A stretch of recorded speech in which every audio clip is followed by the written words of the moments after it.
Hello everyone, welcome to prep IAS में आप सबका स्वागत है।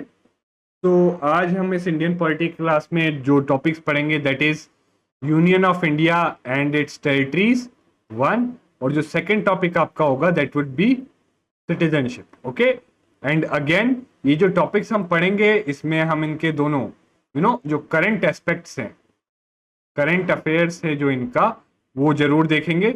And in fact I would also recommend, देखिए दो चीज होती है, अगर आप स्टैटिक पढ़ रहे हो तो उसके साथ उससे रिलेटेड जो करंट अफेयर्स है वो पढ़ लीजिए, और अगर आप करंट अफेयर्स पढ़ रहे हो तो उससे रिलेटेड जो स्टैटिक है वो पढ़ लीजिए। तो ऐसे क्या होगा, आपका बहुत ही कॉम्प्रिहेंसिव कवरेज हो जाएगा and you can apply this for all of your subjects. Okay, so अगर आप ऐसा करोगे कि जब स्टैटिक पढ़ रहे हो तो साथ में करंट पढ़ लो, और जब करंट पढ़ रहे हो तो उसका स्टैटिक पढ़ लो, सो आपका मल्टीपल रिविजन्स भी हो जाएगा, बार बार रिविजन भी हो जाएगा, प्लस एक बहुत ही कॉम्प्रिहेंसिव कवरेज होगा। So please you could do this for all the subjects for very comprehensive coverage and multiple revisions. Okay, so before we start again I would like to highlight, अगर आप में से किसी को भी this is a totally free crash course by prep IAS. Okay, and इसमें हम पूरा कवर करेंगे आपका we will cover your static portion, we will current affairs, plus mock test भी होंगे। Okay, and also current static mock test as well as इसमें आपको doubt sessions भी होंगे। एंड इनफैक्ट आपको इसके जो ये कोर्स है इसके किसी भी लेक्चर में कोई भी डाउट आता है तो हर लेक्चर में डिस्क्रिप्शन में एक डाउट फॉर्म दिया हुआ है, राइट। सो प्लीज आप अपना वो फॉर्म भरिए, तो उससे हमें आपके डाउट्स पता चलेंगे and we will try to resolve दो doubts on Sunday. Okay, so ये है। Next again I would like to recommend that कि आप प्लीज आप जो अपनी पढ़ाई कर रहे हैं उसमें प्लीज प्रीवियस ईयर क्वेश्चंस जरूर देखिए और प्रैक्टिस भी करिए क्वेश्चंस को। ओके, प्रैक्टिस करिए एज वेल एज जो नोट्स मिल रहे हैं रिवाइज करिए। देखिए, तो मतलब ये तीन चीजें आपको करनी है, प्रीवियस ईयर क्वेश्चंस, प्रैक्टिस और revise. In fact I will try to give you previous year questions and some practice questions for these lectures, but please do revise the notes. ये जो नोट्स आपको मिलेंगे जो Telegram channel, on Telegram channel you could get these notes, so please उसको revise करिए। देखिए, इतना आप करेंगे तो आपका बहुत ही चांसेस जो प्रीलिम्स में सिलेक्ट होने के बहुत ज्यादा बढ़ जाएंगे। ओके, सो अगेन ये जो चीजें हैं revision, practice and previous questions, ये आपको अपने पार्ट पे करना होगा।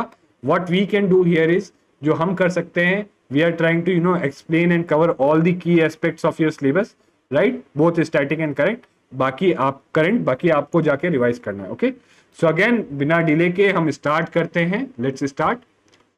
तो फर्स्ट ऑफ ऑल, अगर यूनियन ऑफ इंडिया उसके बारे में पढ़े तो कॉन्स्टिट्यूशन का जो आर्टिकल 1 है, article 1 of Indian constitution, that उससे हमें सबसे पहले उसमें हमारी कंट्री का नेम क्या दिया रखा है, what is the name of our country in first article, article 1 of our constitution.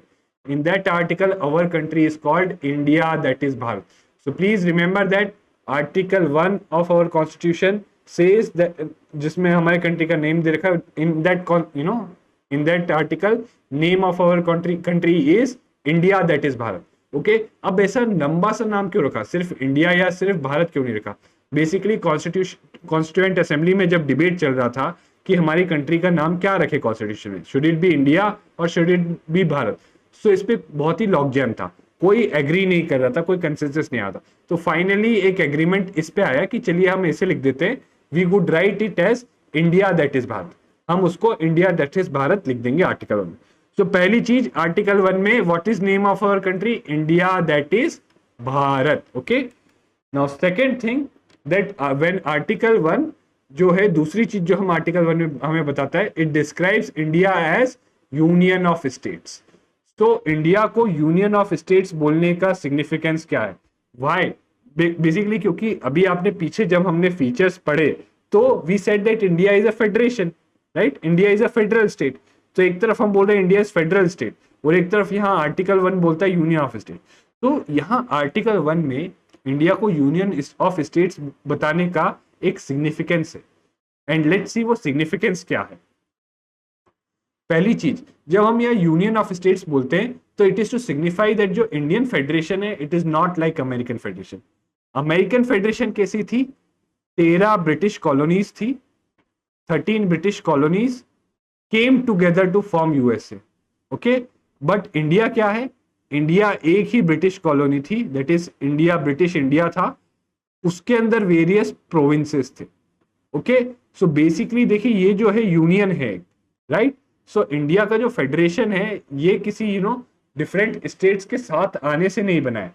India का फेडरेशन पहले से ही, इंडिया एक यूनियन बना हुआ था, और वो यूनियन ने, that union created various states, created various states. Okay, उस यूनियन में वेरियस स्टेट्स क्रिएट किए गए हैं। ओके, ऐसा नहीं है कि, देखिए दो तरीके, जो अमेरिकन फेडरेशन में क्या हुआ था, वेरियस ब्रिटिश कॉलोनीज या जो स्टेट्स थे वो मिल के उन्होंने बनाया United States of America. In India there was no, ऐसा नहीं था कि जो पंजाब बंगाल ये सब मिल के इंडिया को बनाया, नहीं, इंडिया में, ब्रिटिश इंडिया में ये सब उसका पार्ट थे, और ब्रिटिश इंडिया में जब इंडिपेंडेंट होने के बाद जो यूनियन बनी, ये जो स्टेट्स हैं, तो union created those states. Okay, so they were already an integral part of union of India, so that's why India, that is Bharat, is union of states. Okay, India, that is Bharat, under article 1 is union of states. दूसरा significance, that states have no right to cede from Indian union, मतलब states Indian union नहीं छोड़ सकते, states cannot leave the Indian union. That is another important significance of calling India union of states. तो India को union of states बोलने का एक और सिग्निफिकेंस ये है कि जो स्टेट्स हैं उनको इंडियन यूनियन छोड़ने का कोई राइट नहीं है, they have no right to leave the Indian union. Next, the union is indestructible. Okay, again union इसलिए सिग्निफाई किए कि it is indestructible because states can not leave the union. Okay, now दूसरी चीज क्या है, India में 3 type की territory है। फर्स्ट है टेरिटरीज ऑफ स्टेट, यानी जो स्टेट्स हैं जैसे बंगाल, बिहार, पंजाब, उड़ीसा, इनकी टेरिटरी हो गई। दूसरा यूनियन टेरिटरी, जैसे दिल्ली हो गया, आपका पुडुचेरी हो गया, आपका अभी लद्दाख हो गया। ओके, सो ये यूनियन टेरिटरीज हो गई, इनकी टेरिटरी। और lastly any territory that may be acquired by the government of India at any time. Okay, so future में ऐसा हो सकता है कि मान लीजिए ऐसा हो कि पाकिस्तान के साथ वॉर पे जाए हम, और we capture a territory of Pakistan, तो वो टेरिटरी भी that is acquired by government of India, then that territory becomes territory of India. इसके अलावा एक और इंपॉर्टेंट चीज जो आपको जाननी चाहिए, that is in the first schedule of our constitution, जो हमारा कॉन्स्टिट्यूशन का फर्स्ट शेड्यूल है, उसमें क्या दे रखा है, उसमें बता रखा है names of states and union territories. Okay, कि स्टेट और यूनियन टेरिटरीज का क्या नाम है ये बता रखा है, और उनकी टेरिटोरियल एक्सटेंट, कि उनका एरिया कितना है, कितने एरिया को वो कवर करते हैं, वो कहाँ बता रखा है, first schedule. So please, very important, remember this is very important. First schedule of Indian constitution tales us about names of states and union territories. जो संविधान का पहला शेड्यूल है वो हमें हमारे स्टेट्स और यूनियन टेरिटरीज का नाम बताता है, and it also tells us about territorial extent, that is कि कितने एरिया में वो स्टेट्स एंड यूनियन टेरिटरीज हैं। Okay, and also currently there are 28 states and 8 union territories. Okay, please, this is very important. Okay, इस पे आपको question आ सकता है, क्योंकि 2020 में ही एक मेजर चेंज किया गया था, 2 यूनियन टेरिटरीज को मर्ज किया गया था, दमन एंड दीव और दादर और नागर हवेली की, और उससे पहले 2 यूनियन टेरिटरीज क्रिएट की गई थी, जम्मू एंड कश्मीर और लद्दाख की, और जो JNK का स्टेट था उसको अबॉलिश किया गया था। सो अगेन इसीलिए देखिए इतने चेंजेस हुए हैं, सो यू कुड एक्सपेक्ट, आप एक्सपेक्ट कर सकते हो कि प्रीलिम्स में आपको इस पे एक स्टेटमेंट बेस्ड क्वेश्चन मिल सकता है। Okay, so please remember there are 28 states and 8 union territories. Okay. Next, what are the parliament's power? Now parliament की वो power दे रखी है constitution ने to create new states or to admit new states into union territories, और वो एकदम नया state बना सकता है पार्लियामेंट, या जो एग्जिस्टिंग स्टेट्स हैं उनको रीऑर्गेनाइज कर सकता है। सो एग्जिस्टिंग स्टेट्स को रीऑर्गेनाइज करने की पावर है, साथ ही साथ न्यू स्टेट्स को एडमिट करने की या न्यू स्टेट्स को एस्टेब्लिश करने की पावर किसके पास है, पार्लियामेंट के पास। ओके, तो सबसे पहले आर्टिकल 2 में पार्लियामेंट के पास पावर है to admit new states in the union. And to establish new states. Okay, so article 2 के अंदर क्या पावर है? To admit new states in the union. मतलब कोई ऐसा स्टेट जो जैसे मान लीजिए पाकिस्तान का बलूचिस्तान है, वो इंडिया में आना चाहता है, तो उसको इंडिया में लाने की पावर किसके पास है? पार्लियामेंट। पार्लियामेंट को एक लॉ पास करना पड़ेगा उसके लिए। ओके, और ये लॉ क्या है? ये लॉ कॉन्स्टिट्यूशनल अमेंडमेंट एक्ट होगा? नहीं, ये एक सिंपल ऑर्डिनरी लॉ होगा जो सिंपल मेजोरिटी से होगा। एक लॉ लाना होगा सिंपल मेजोरिटी से पार्लियामेंट को, टू एडमिट न्यू स्टेट्स या to establish new states. Establish new state मतलब मान लीजिए एक एरिया है, टेरिटरी एरिया है, जहां पर पहले कुछ भी नहीं था, उस पे इंडिया एक नया स्टेट बना सकता है, बट उसकी पावर किसको है? सिर्फ पार्लियामेंट को। तो पार्लियामेंट एक लॉ बना के it could admit new states in union and it could establish new states. Okay, now this under article 3 again जो एग्जिस्टिंग स्टेट्स है उसमें चेंजेस लाने की पावर किसके पास है? पार्लियामेंट के पास। क्या चेंजेस ला सकते हैं? New state could be formed out of existing states, right? जो एग्जिस्टिंग स्टेट है उनमें से नया स्टेट बना सकते हैं। जैसे आंध्र प्रदेश में से कौन सा स्टेट बनाया गया? Telangana. Okay, so this is an example, right? Increase decrease area of any state. Okay, किसी भी स्टेट के एरिया को इंक्रीज और डिक्रीज कर सकते हैं। Change the name and boundaries of any state, किसी भी स्टेट की बाउंड्रीज को चेंज कर सकते हैं और उसका नाम को चेंज कर सकते हैं। और इसके लिए प्रोसीजर क्या है? What is the procedure?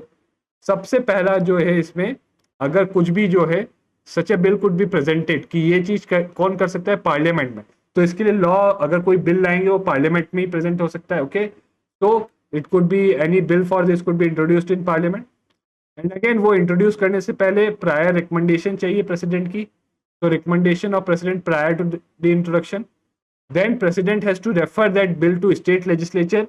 फिर प्रेसिडेंट को वो बिल को स्टेट लेजिस्लेचर, जो इम्पैक्टेड स्टेट है, जिसकी जिसमें से कोई नया स्टेट बनाया जाएगा या जिसकी बाउंड्री चेंज कर रहे हैं या जिसका नाम चेंज कर रहे हैं, उस स्टेट को वो बिल रेफर किया जाएगा और उसके व्यूज दिए जाएंगे।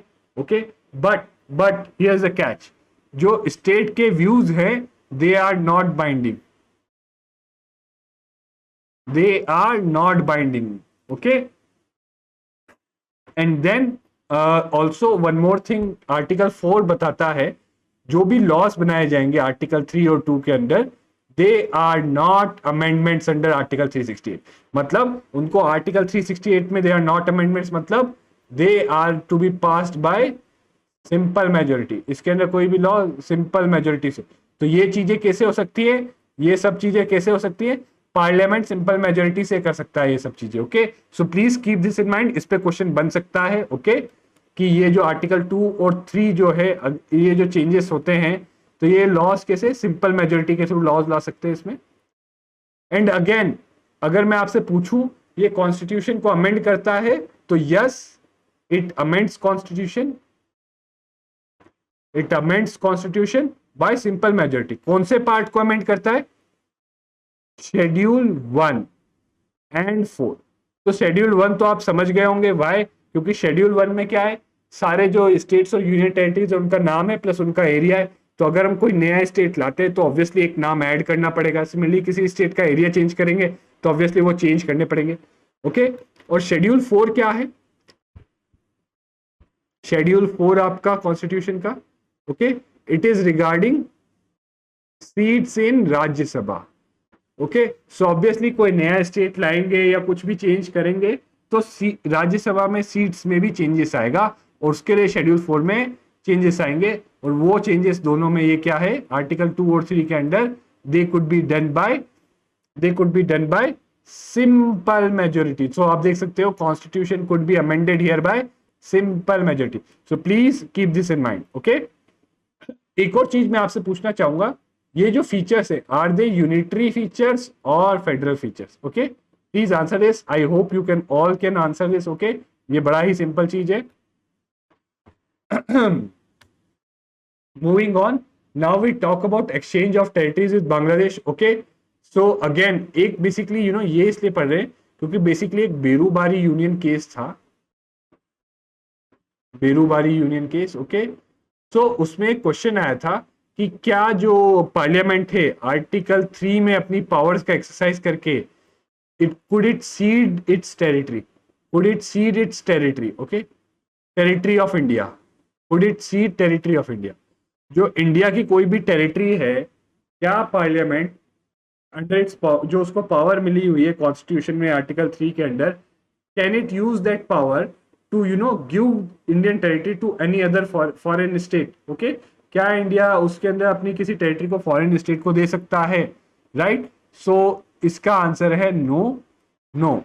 अगर कोई टेरिटरी सीड करनी है तो उसके लिए क्या चाहिए? उसके लिए कॉन्स्टिट्यूशनल अमेंडमेंट चाहिए होगा, ओके, राइट, कॉन्स्टिट्यूशनल अमेंडमेंट चाहिए होगा अगर कोई टेरिटरी सीड करनी मतलब देनी है।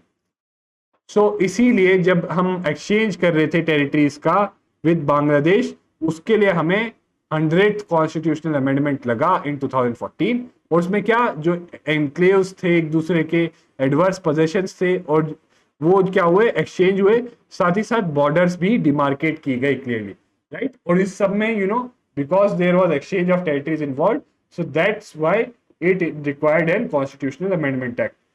और ये ऐसा करने की क्यों जरूरत पड़े?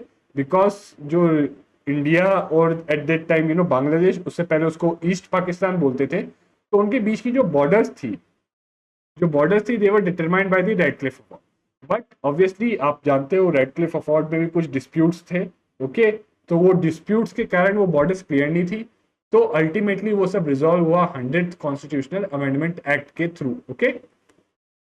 And lastly, since it involved transfer of territory, therefore constitutional amendment, it is constitutional amendment was required. Again, this is an aspect जो आपके लिए काफी less important from prelims point of view or prelims, but still you could see it broadly क्या क्या चीजें हुई थी, how the जो states अभी हैं वो that came into being। तो जब इंडिया इंडिपेंडेंस एक्ट आया, when India Independence Act came, at that time क्या था बेसिकली, जो स्टेट्स थे जो सारे वो थे, दो डोमिनियन बनाए, एक तो पाकिस्तान और उसका, और जो प्रिंसली स्टेट्स थे उनके पास 3 ऑप्शन थे, या तो पाकिस्तान को ज्वाइन करो, या इंडिया को ज्वाइन करो, या फिर इंडिपेंडेंट रहो, ओके।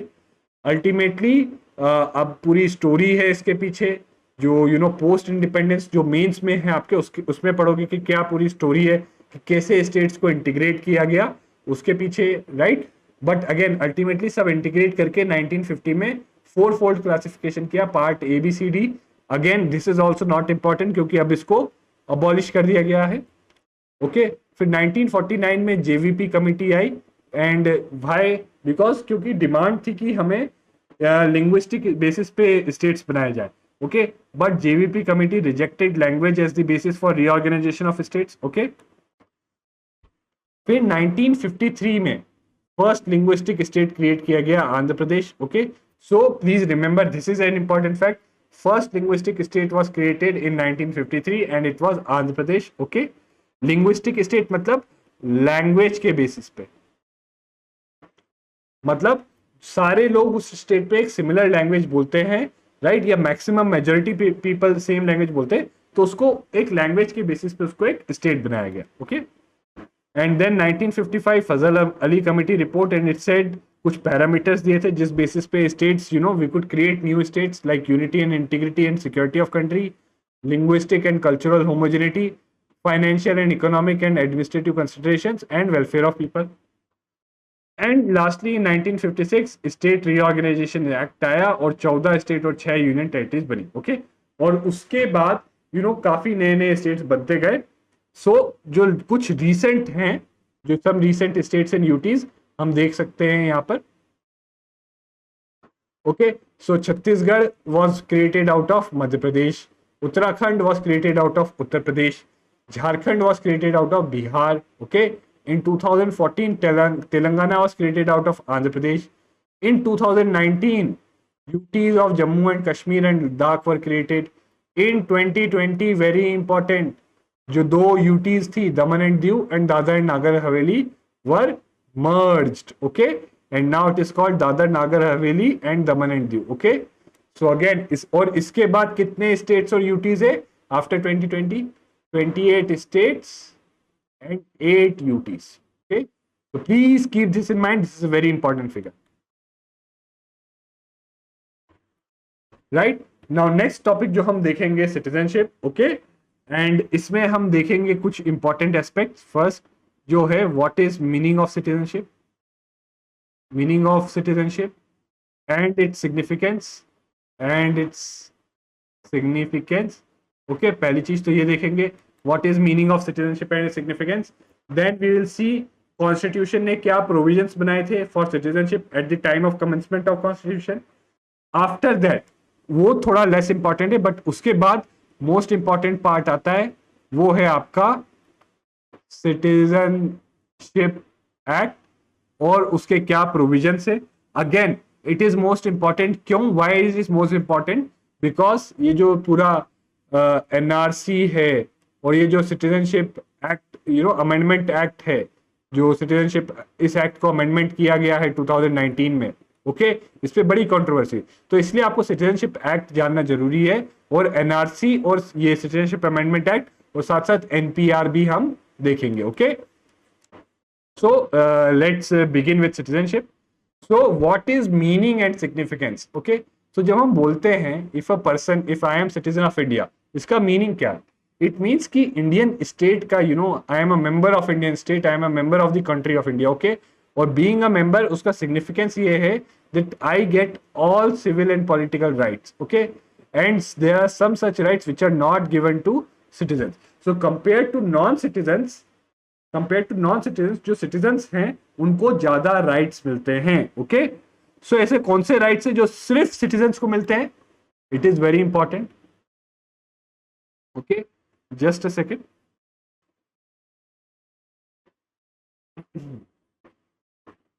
सो ऐसे कौन से राइट्स हैं जो सिर्फ ओनली सिटीजन्स ऑफ इंडिया को मिलते हैं? It is important, okay, please इसको ध्यान से देखिएगा।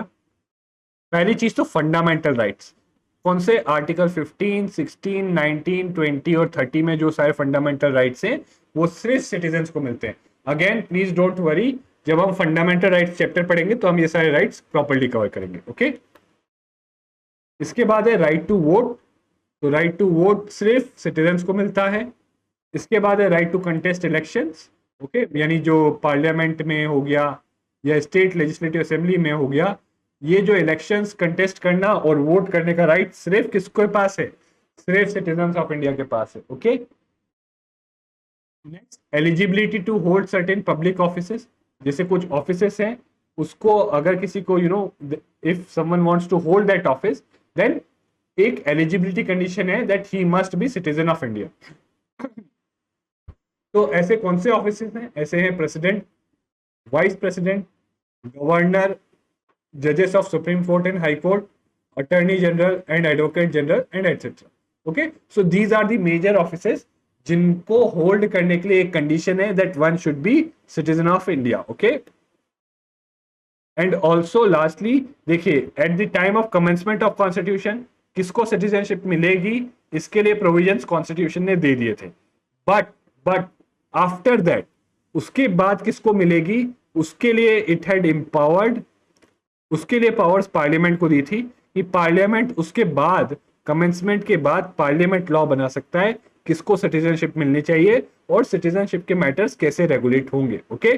सो please remember this, okay. Eight the time of commencement किसको मिलने चाहिए वो कॉन्स्टिट्यूशन में ही लिखा हुआ है, बट कमेंस होने के बाद फ्यूचर में आगे जाके सिटीजनशिप किसको मिलनी चाहिए और कैसे रेगुलेट होगी, right, that is only that power is given to parliament under article 11, okay. तो कॉन्स्टिट्यूशनल प्रोविजंस क्या है? हाँ,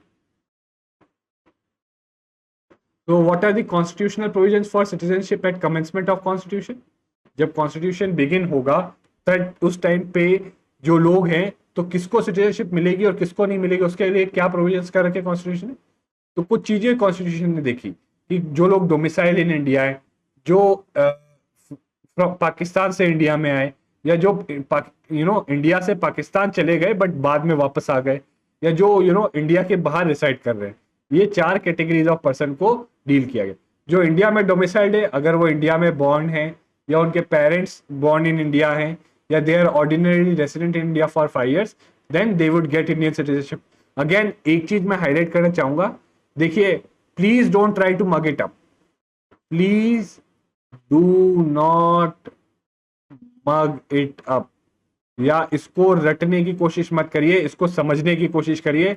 and also there is a less possibility कि इस पे स्पेसिफिक इतना क्वेश्चन आएगा, but try to understand it, तो बड़ा इजी हो जाएगा आपके लिए। अगर आप मगअप करने की कोशिश करेंगे तो बड़ा डिफिकल्ट रहेगा। ओके, सो जो इंडिया में डोमिसाइल्ड हैं, अगर they are born in India, if their parents were born in India, या फिर if they were ordinarily resident in India for 5 years, मतलब इंडिया में 5 साल के लिए रेसिडेंट थे, then in that case they would get the citizenship.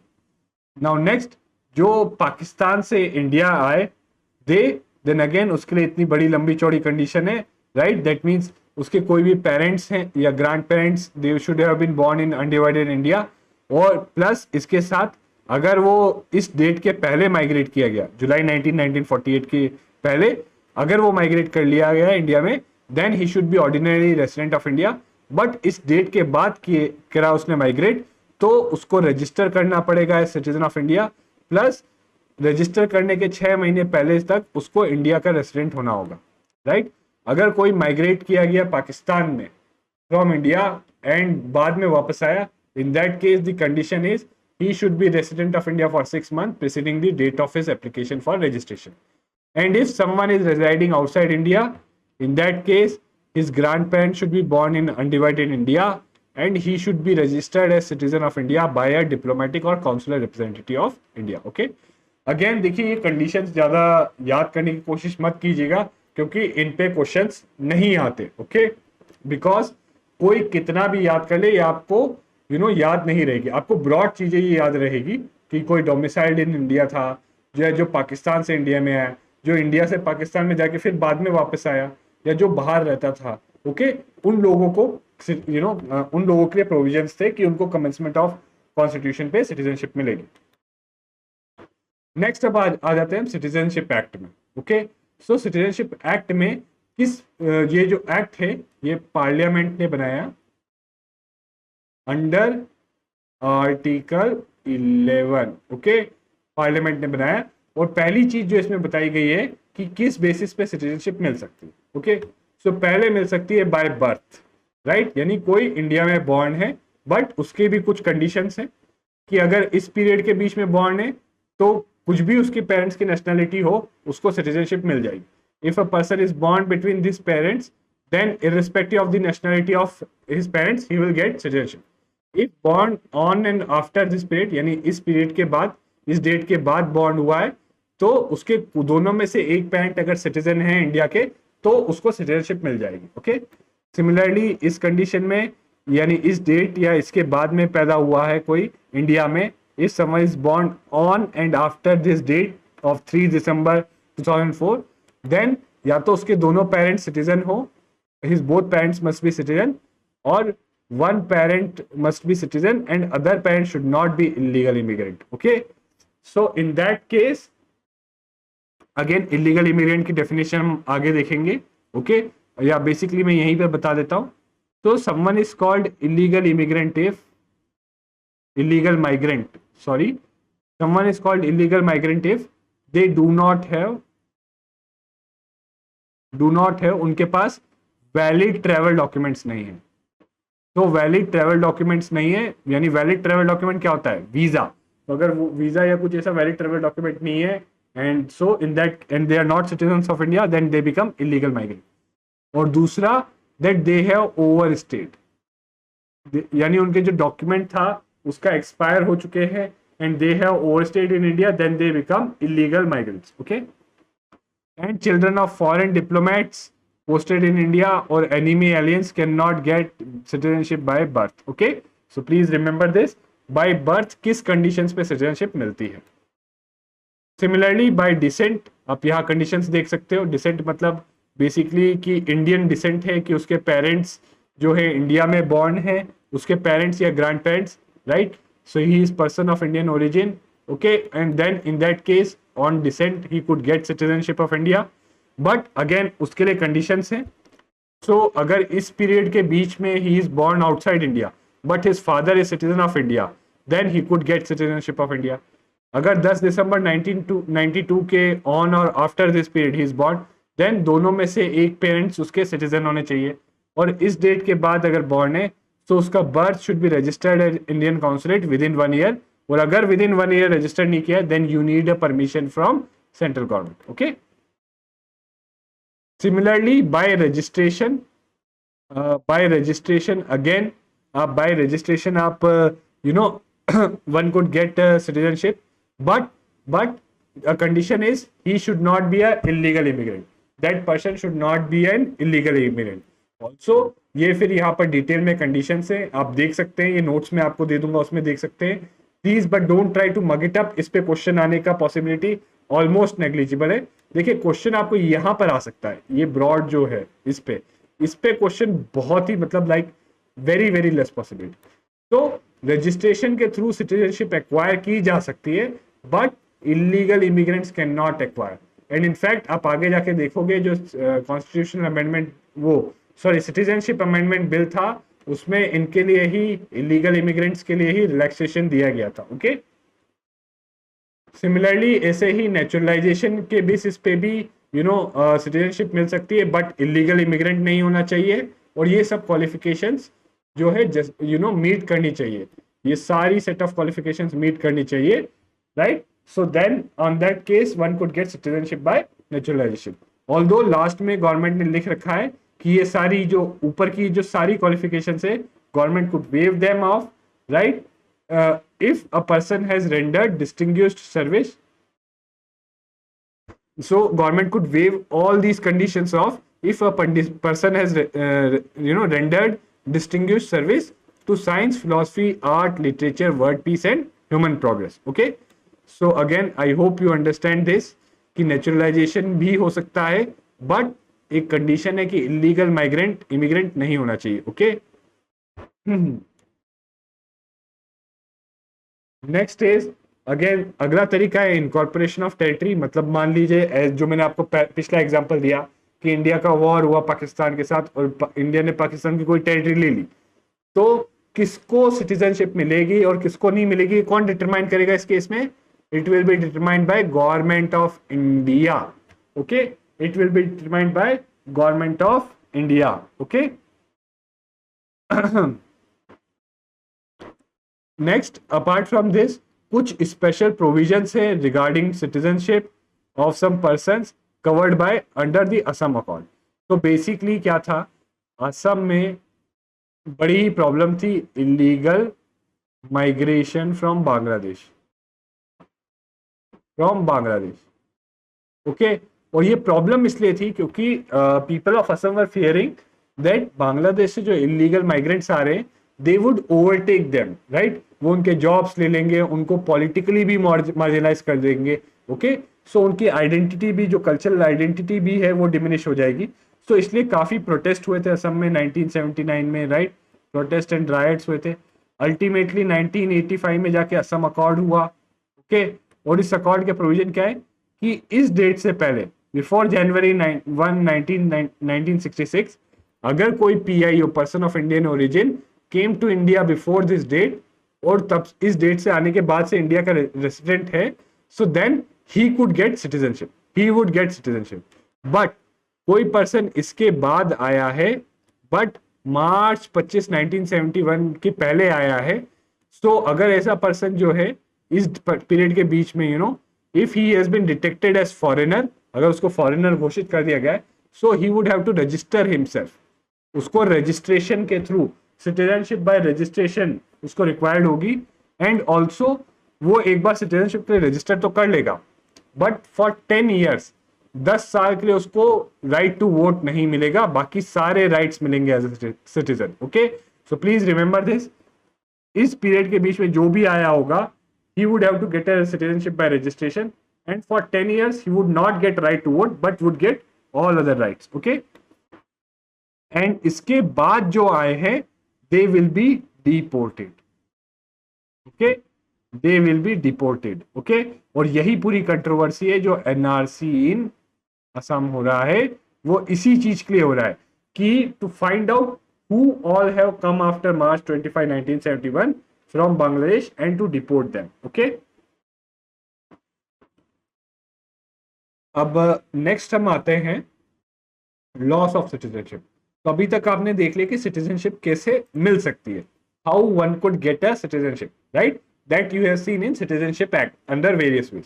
Okay, now you will see how one could lose citizenship, कि citizenship कैसे, you know, how one could lose citizenship. Okay, so सबसे पहला चीज तो है बाय रिनाउंसिएशन, मतलब कोई citizen of India if he is of full age and capacity, मतलब you know he is adult and he is mentally capable, और कोई प्रेशर नहीं है, और वॉलंटरली एक डिक्लेरेशन कर सकता है, then he could do a declaration voluntarily that he is renouncing his Indian citizenship. Okay, that means this is voluntary, कि कोई सिटीजन खुद से रिनाउंस कर सकता है अपनी सिटीजनशिप छोड़ने का. ओके, दूसरा है टर्मिनेशन, इसमें ऑटोमेटिकली टर्मिनेट हो जाती है इंडियन सिटीजनशिप इफ कोई पर्सन जो इंडियन सिटीजन है he voluntarily acquire citizenship of another country.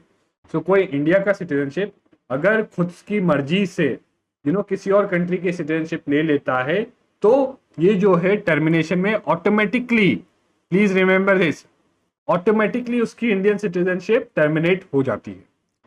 And last is deprivation, right, ये जब होता है कि that is in the case की गवर्नमेंट जो है सिटीजनशिप छीन सकती है. Okay, government can take away citizenship of a citizen if that citizenship is obtained by fraud, if that person has done disloyalty to the constitution, if that person has unlawfully traded or communicated with the enemy during war, if within 5 years of registration or naturalization he has been imprisoned in any country for 2 years, and if he is ordinarily resident out of मतलब India से 7 साल के लिए बाहर continuously रहा है, right, in that case also citizenship ले ली जा सकती है. Okay, so this was about loss of citizenship. Now next thing that regarding citizenship in India is that there is single citizenship, मतलब इंडिया में there is only one citizenship, that is citizenship of India. So सब Indian citizens हैं. Okay, but ये important provision है that despite being federal we have citizenship, because अगर US की बात करें तो there is dual citizenship. Okay, so एक फेडरल सिटीजनशिप हो गई, फेडरल, और एक हो गई वहां की जो स्टेट्स की सिटीजनशिप है. ओके, सो दो चीजें हैं. एंड अगेन हर स्टेट की अलग सिटीजनशिप है, मतलब हर स्टेट की सिटीजनशिप में अलग राइट्स मिले हुए हैं. ओके, सो यहाँ पर सिंगल सिटीजनशिप था. एंड सिंगल सिटीजनशिप क्यों दी गई, what was the reason behind single citizenship, to promote fraternity and to ensure unity and integrity. Okay, to promote fraternity and to ensure unity and integrity, single citizenship was there. Okay, although some exceptions हैं, right, because हम कहते हैं कि single citizenship है मतलब सबके पास all have same rights, but obviously आप जानते हो fundamental rights में भी exception है, जैसे article 16 है, तो उसमें कि कोई भी citizen के साथ discrimination नहीं होगा regarding public employment under article 16. but yes, parliament के पास power है. Who has the power? Parliament has power that under Article 16 it could prescribe residence within a state or union territory as a condition for certain employments and appointment. मतलब basically देखिए, single citizenship का मतलब कि सब citizens को same fundamental rights मिलना चाहिए, right. So article 16 में किसी सिटीजन के बीच में डिफरेंशिएट नहीं होना चाहिए. बट एक एक्सेप्शन है कि पार्लियामेंट कैन प्रिस्क्राइब रेसिडेंस, मतलब पार्लियामेंट कह सकता है कि फॉर सम एम्प्लॉयमेंट एक पर्सन को उसी स्टेट में रेसिडेंट होना चाहिए. Okay, so this is an exception. Similarly exception क्या है, state can provide special benefits और give preference to residents in matters that do not come in purview of the rights given in constitution, and there could be freedom of movement and residence, but this freedom could be restricted for protection of interest of scheduled tribe. Okay, so ये कुछ examples हैं of what are exceptions to single citizenship. Okay, अब हम आते हैं overseas citizenship of India के ऊपर. सो सी, अगर कोई ओवरसीज सिटीजन ऑफ इंडिया है, ओसीआई कार्ड होल्डर है, जो ये एक नई स्कीम लॉन्च की गई है, तो new scheme in 2005, OCI card holder, overseas citizen of India card holder, by merging PIO and OCI card scheme. So under this scheme, if someone has OCI card, so does it mean is he citizen of India? Is he citizen of India? Is a OCI card holder citizen of India? Okay, तो क्या कोई OCI card holder citizen है India का? So the answer to it is no. So OCI card is not citizenship, okay? And since he is not citizen of India, तो कई जो rights है उसको नहीं मिलते, okay? और साथ ही साथ what rights they should get, rights they should get is determined by whom? Please answer. Is determined by whom?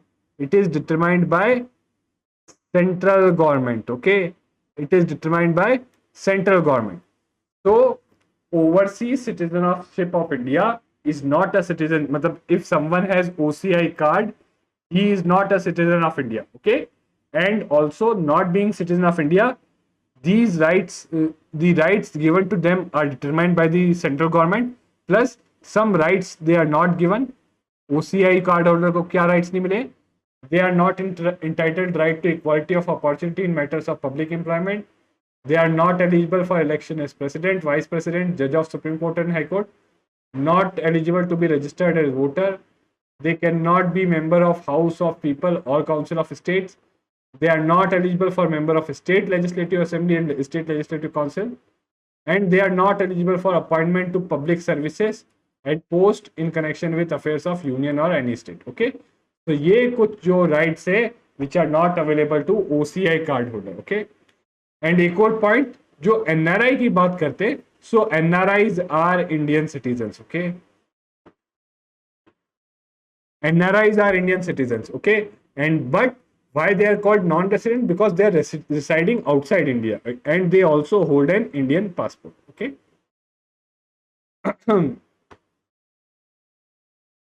Now we come on to some current aspects, right? See, यहाँ पर जब हम Citizenship Amendment Act 2019 पढ़ेंगे, so we are not going to go into the controversy. We are simply going to see what are its key provisions. Not all, only key provisions क्या हैं इसके वो देखेंगे, क्योंकि उन पे आपको प्रीलिम्स में क्वेश्चन बनने की पॉसिबिलिटी है. ओके. तो एक बैकग्राउंड आपको बता देता हूँ. सितंबर 2015 और 16 में central government had exempted certain groups of illegal migrants from being imprisoned and deported under Foreigners Act and Passport Act. तो फॉरेनर्स एक्ट और पासपोर्ट एक्ट के अंदर कोई इलीगल इमिग्रेंट होता है, so he could be tried and deported. But कुछ groups थे. What were those groups जिनको एग्जेम्प्ट कर दिया गया था? दोज वर दीज ग्रुप्स जिनको ये जो सिटीजनशिप अमेंडमेंट एक्ट है, it aims to grant citizenship to these groups which were earlier exempted in 2015 and 16 from being deport. जो इलीगल माइग्रेंट्स जो थे इस ग्रुप के, they were being exempted from being deported or imprisoned, okay, under the Foreigners Act or Passport Act, right? So ये groups क्या थे? Hindus, Christians, Sikhs, Buddhists, Jains, Parsis. From which countries? From Afghanistan, Pakistan, Bangladesh, right? And please remember this date. See कौन से illegal immigrants? So जो इस date के पहले आए हैं, जो इस डेट के बाद आए हैं, उनके लिए सिटीजनशिप अमेंडमेंट एक्ट में कोई प्रोविजन नहीं है. ओके. जो illegal immigrants from these communities, from these states, right? ये जो अफगानिस्तान, पाकिस्तान, बांग्लादेश से ये जो रिलीजियस माइनॉरिटी कम्युनिटीज हैं वो इस डेट के पहले आई हैं. So they will not be treated as illegal immigrant. 1, they will not be deported for not having documents. 2, and also the requirement for them to stay in India for at least 11 years before applying for Indian citizenship. मतलब पहले क्या था कि कोई जो ऐसे if there is a person, जो आपने देखा कि रजिस्ट्रेशन करने के लिए 11 साल तक इंडिया में they have to stay, तो उसको घटा के क्या कर दिया गया है? 5 years. Okay, that has been reduced to 5 years. Okay. So जो 11 years पहले स्टे करना पड़ता था रजिस्ट्रेशन से पहले, that has been reduced to 5 years. Okay. So this act aims to grant citizenship to these people. Okay. And they will not, these are the key provisions. Okay. Also this is very important regarding this act that कुछ areas पे ये act लागू नहीं होता. This act is not applicable on some areas. What are those areas? Those areas are 6th schedule में जो है constitution के, that are tribal areas of Tripura, Mizoram, Assam and Meghalaya. Tripura, Mizoram, Assam and Meghalaya, and areas that fall under inner limit, okay, notified under Bengal eastern frontier regulation, मतलब inner line permit जहां लगा रहता है। तो एक area तो मणिपुर है, Manipur. Please now it is a task for you to find out other areas जहां पर ILP लगा हुआ है, ओके। एक जो लेटेस्ट जहां लगा है that is Manipur, okay. So ये तो था सिटीजनशिप अमेंडमेंट एक्ट। नेक्स्ट हम पढ़ते हैं नेशनल पॉपुलेशन रजिस्टर के बारे में। अब इसके बारे में क्यों पढ़ रहे हैं, क्योंकि बेसिकली इसी के थ्रू हम बनाएंगे national register of citizens, okay. So national register of citizens is a subset of NPR, okay. NRC is subset of NPR, okay. So what is National Population Register? It is register of all usual residents. Now usual residents कौन होते हैं? जो 6 months के लिए they are staying in India for 6 months or more or intend to stay in India for 6 months or more, they are called usual residents, okay. And ये जो NPR है, it is backed by this law, Citizenship Act and Citizenship Registration of Citizens and Issue of National ID Card Rules 2003, okay. And another important aspect is कि ये mandatory है, it is mandatory. Every usual resident जो है उसके लिए mandatory है कि वो NPR में अपने register हो, okay. और जो इसमें registration है, जो database है इसका, उसमें demographic और biometric details दोनों होंगी, okay. और ये जो इसके लिए data था वो basically it was collected in 2010 along with the house listing phase census of census 2011, okay. और अभी 2015 में इसका अपडेशन चल रहा है। अगेन ये सब इंपॉर्टेंट इसलिए हो जाता है बिकॉज जो NRC की बात की गई है अभी, ओके, बेसिकली अभी NRC की बात की गई है कि हम NRC ऑल ओवर इंडिया लगाएंगे। सो अगेन लेट्स सी आगे की ऑल ओवर इंडिया क्यों लगाने की बात की जा रही है। सो अब NRC क्या है? सो पिछला NPR क्या था? It was register of all usual residents. NRC is a resistor containing names of all genuine Indian citizens. जो सारे इंडियन सिटीजन्स हैं उनका नेम है, okay. So it is a subset of NPR and it is mandated bye 2003 amendment of citizenship act, right. मतलब legally mandated है सबको इसमें NRC में रजिस्टर करना। एंड एट प्रेजेंट अभी तक सिर्फ आसाम में NRC बना है, okay. And that was made in 1951। So अब आप पूछोगे अभी क्या हो रहा है, what is happening now? Basically जो 1951 में NRC बना था, it is now being updated. और ये क्यों अपडेट कर रहे हैं? To find illegal migrants, okay. So this is your national register of citizens, okay.